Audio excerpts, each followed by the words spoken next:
Welcome to Mifratech. This is a model of smart door security system. In this we have used ESP32 cam, IR sensor to detect whenever a person comes front of the door, a buzzer to indicate whether the person is accepted to get in or not, a relay to trigger the locker, a power junction.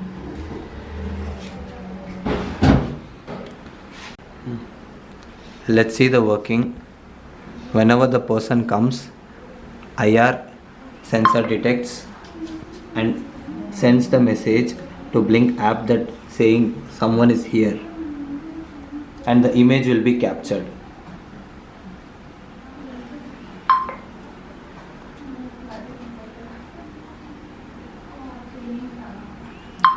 Basically.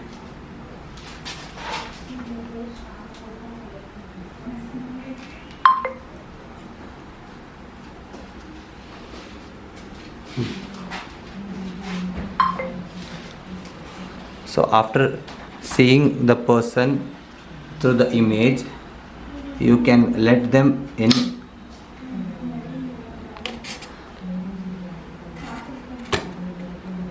If the person is unauthorized, you can just press the button and notify that the person is unauthorized. So this was the working. Let's go to the coding part. This is the code which we have developed.